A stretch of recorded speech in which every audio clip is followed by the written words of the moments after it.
Dear ladies and gentlemen, my name is Holla. This is my colleague Holla Buganova. We are from the University of Žilina, from Faculty of Security Engineering, and we are going to present the presentation Enterprise Risk Management for Business Resilience.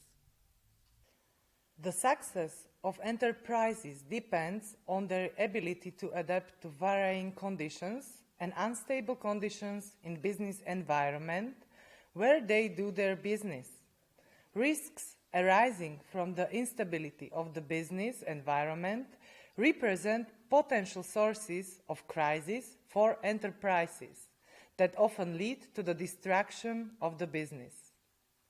Risk management provides guidelines and methods how to facilitate decision-making with a focus on anticipating what can happen, why and how it can affect various objectives.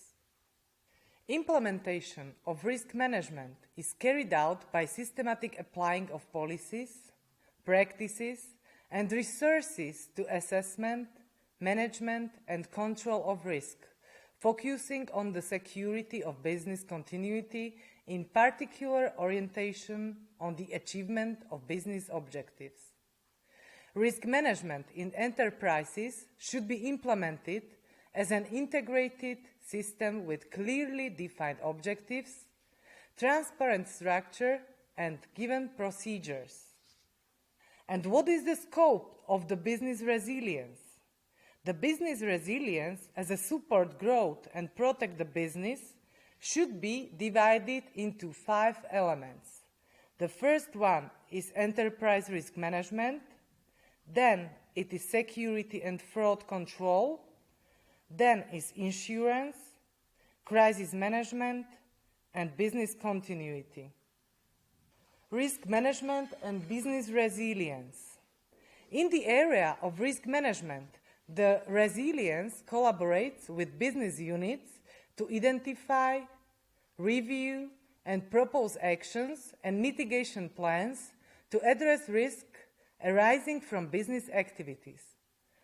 The greater visibility of this work, coupled with the wide spectrum of activities it covers, has the strengthened ability to manage risk and making enterprises a more resilient business. On this slide, there is depicted enterprise risk management for business resilience.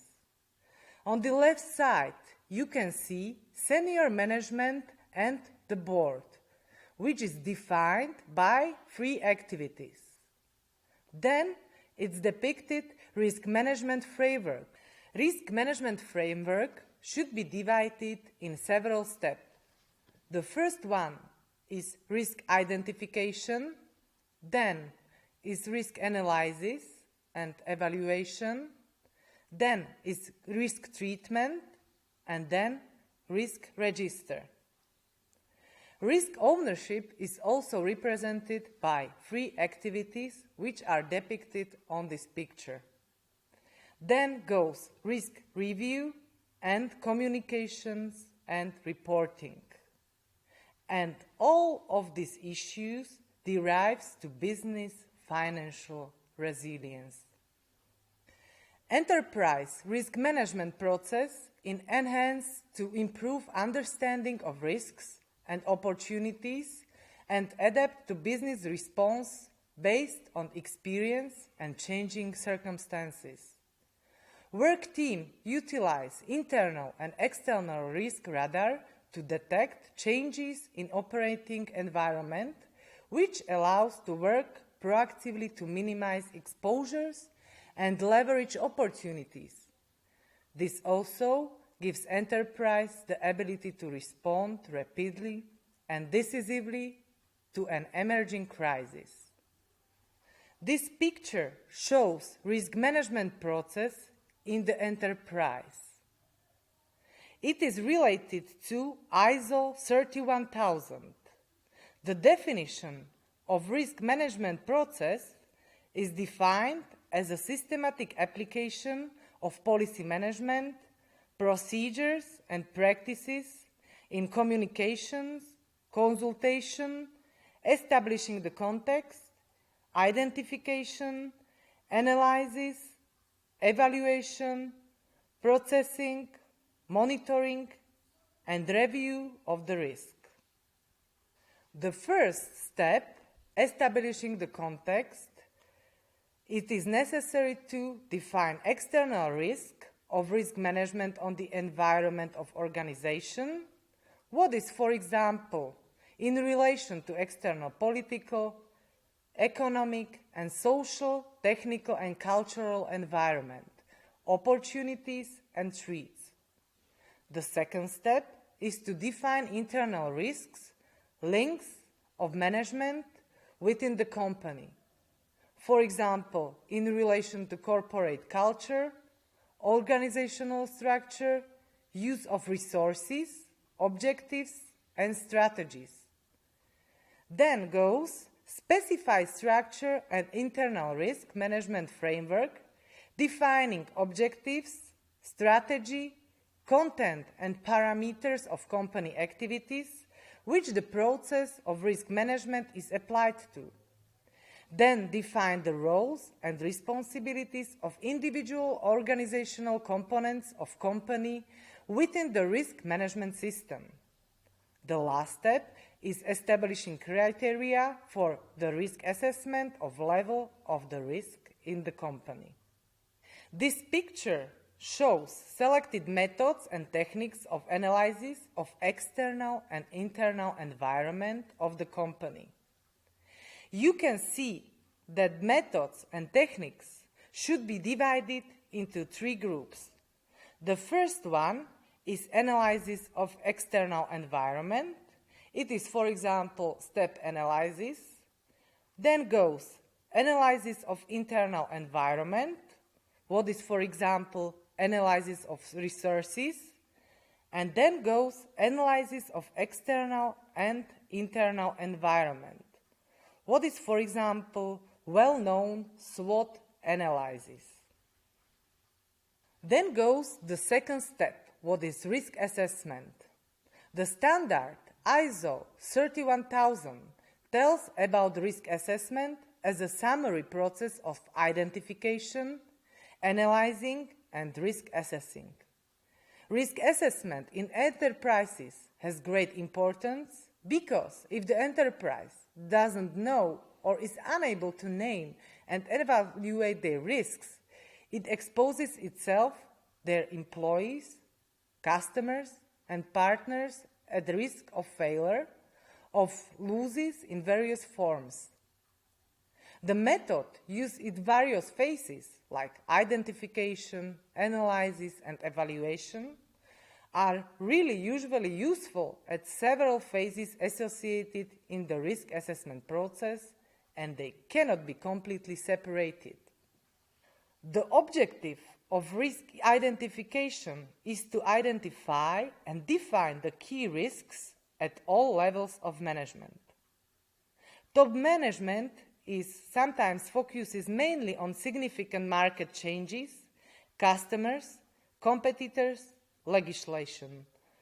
Executive management focuses on the risks of internal environment and business processes.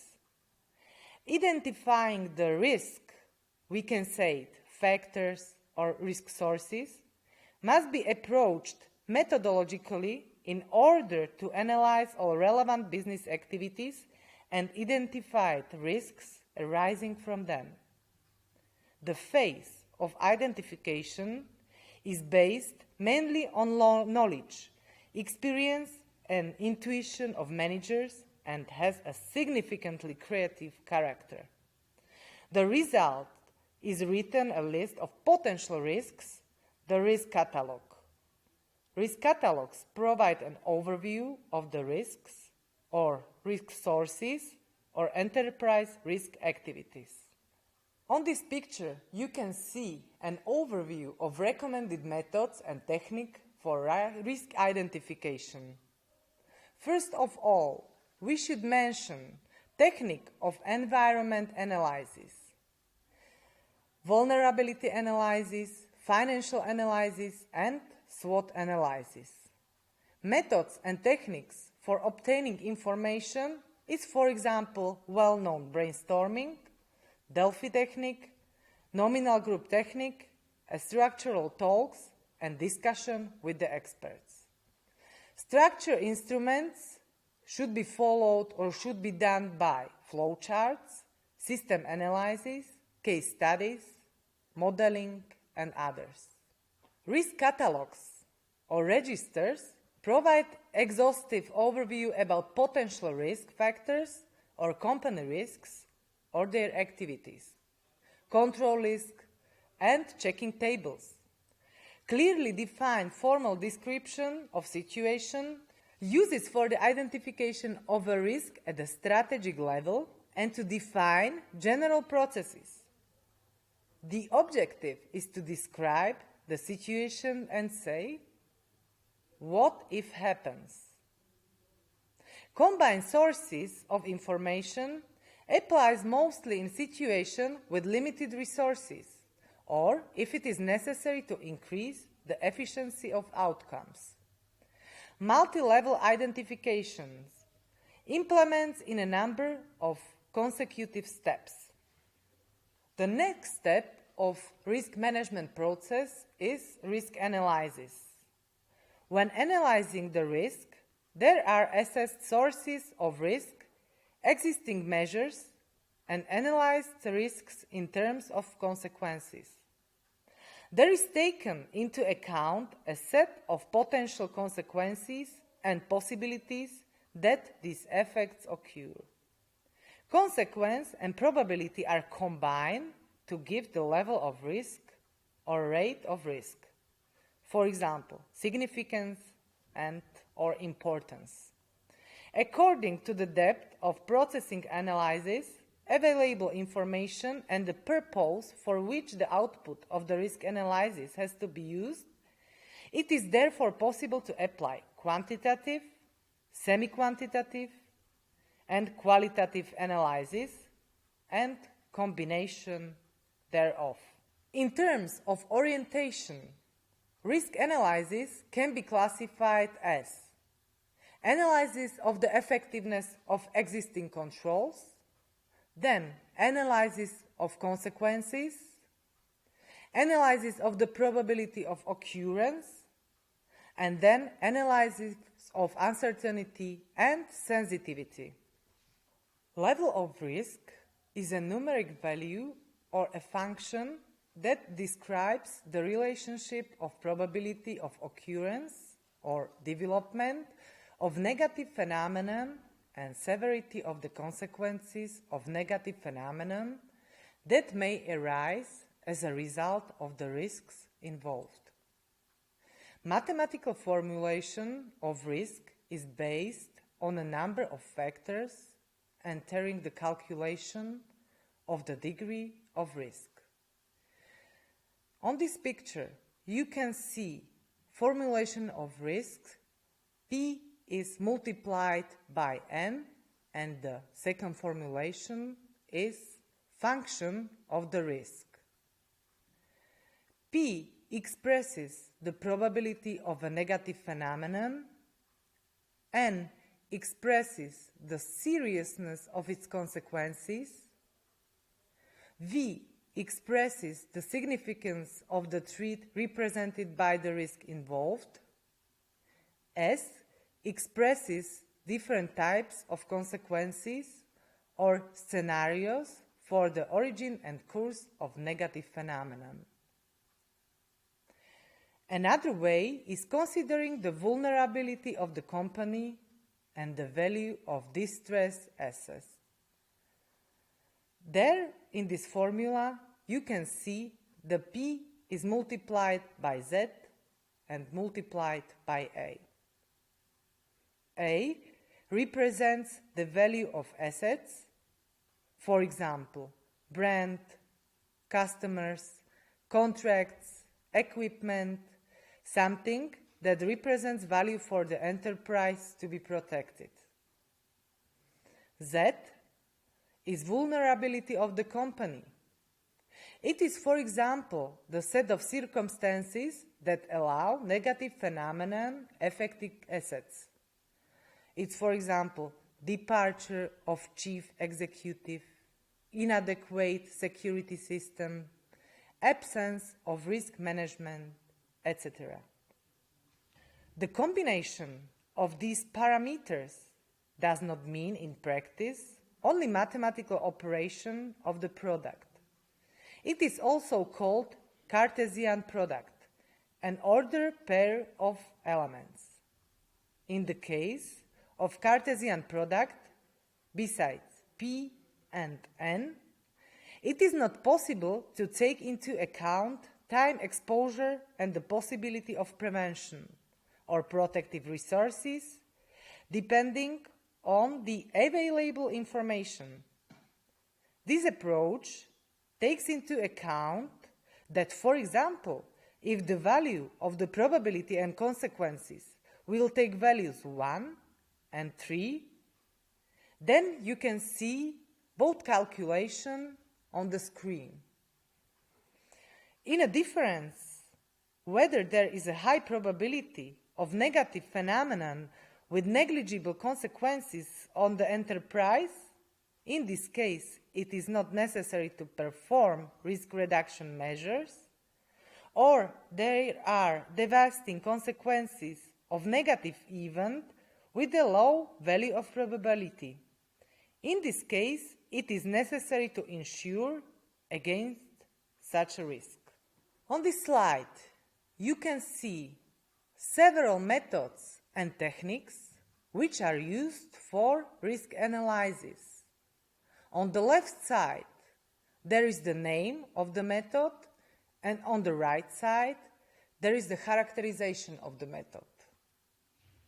From the methods and techniques for risk analysis, we can use scoring method, risk assessment metrics, scoring method as a using real numerical values, sensitivity analysis, network diagrams, statistical methods, simulation models, graphical methods, deterministic or probabilistic analysis. And the last one is value at risk. And the last, but not the least, is risk evaluation. Risk evaluation is the process of comparing the results of the risk analysis with risk criteria to determine whether the risk and its size are acceptable or can be tolerated. This phase is often identified or connected in terms of content with the phase of risk analysis.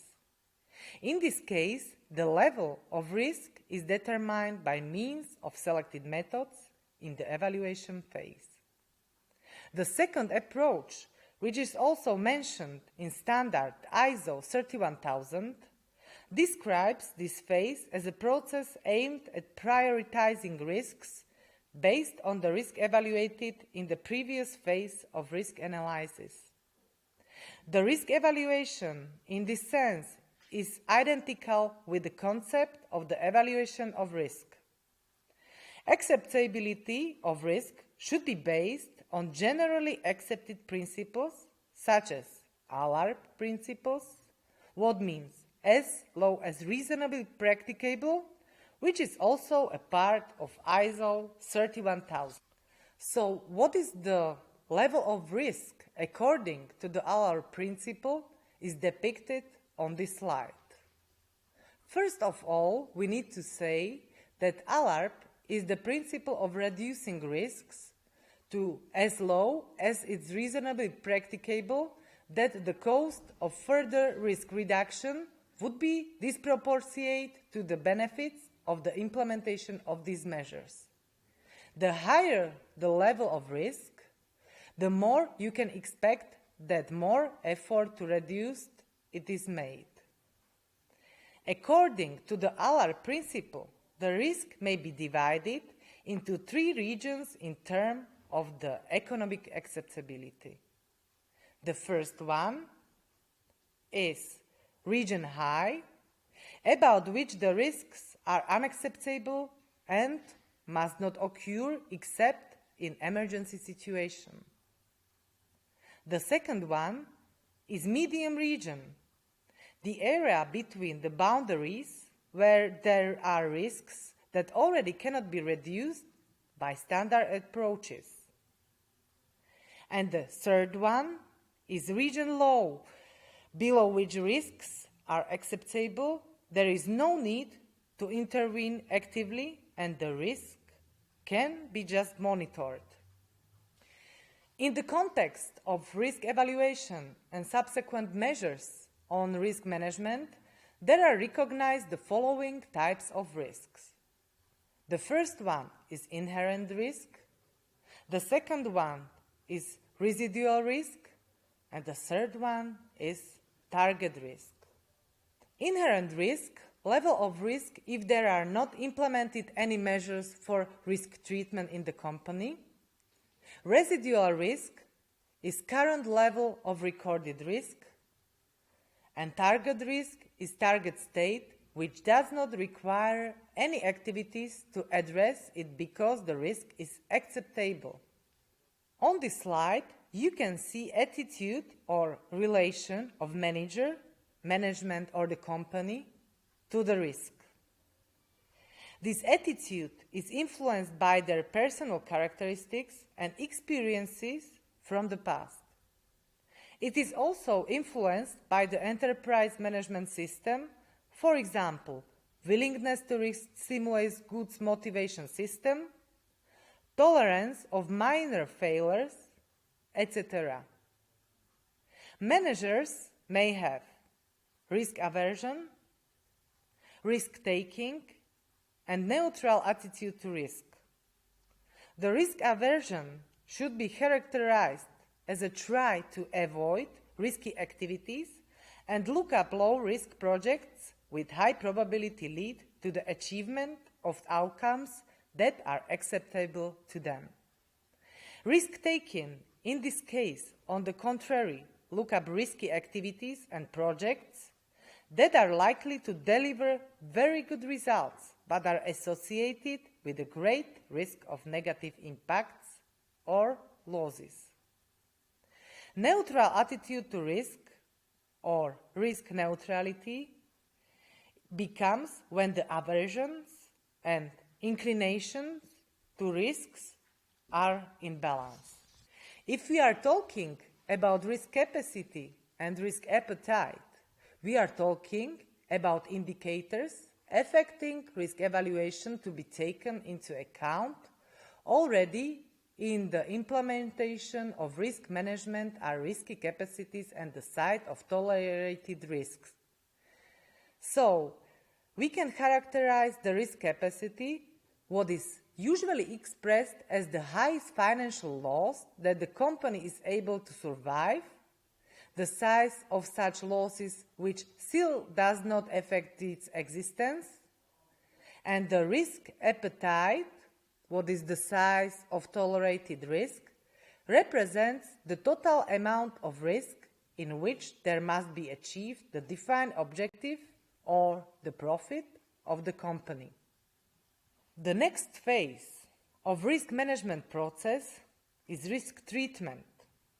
Risk treatment is the process of selecting measures to risk management, assessment, and preparing risk treatment plans and their implementation.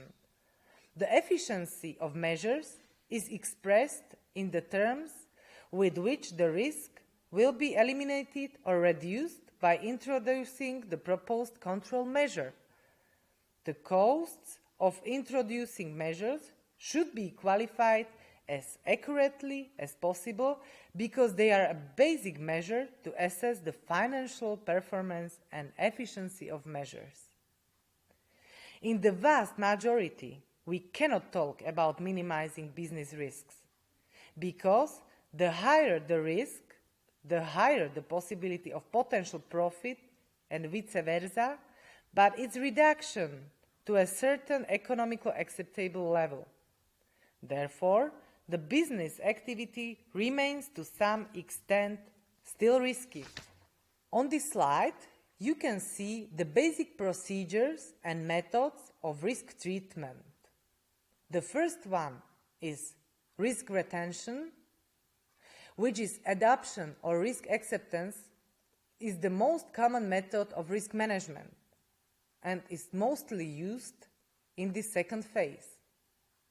Then it is risk reduction, what we can name as an offensive approach, gives the evidence of reducing the probability of negative risk occurrence and is based on the implementation of preventive measures.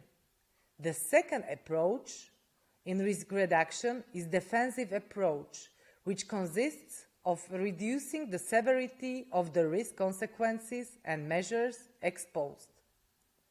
The third method is risk transfer, also represents defensive approach of risk management. Risk is transferred to another economically powerful entity. The last one is risk avoidance.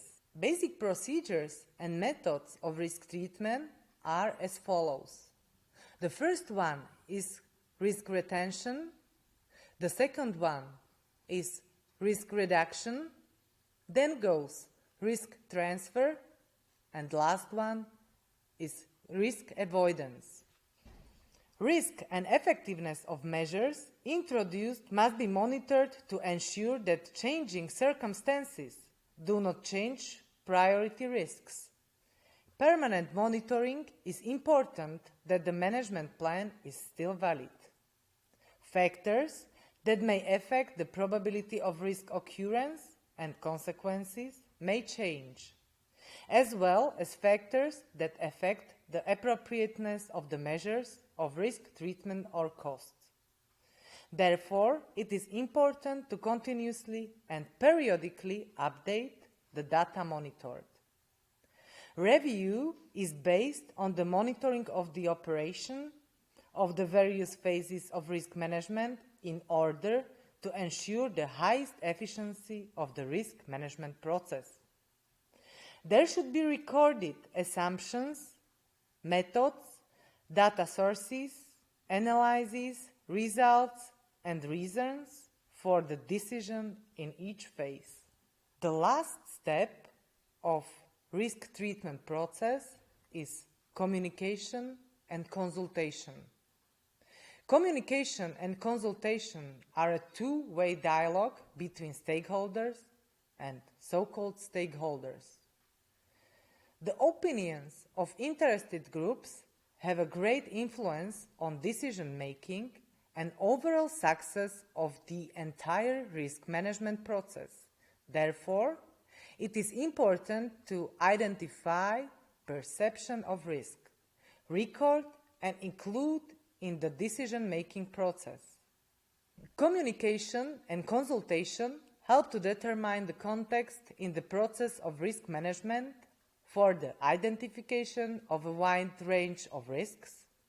They accumulate knowledge from different areas of expertise in risk analysis and risk assessment, as well as approaches to risk treatment and monitoring.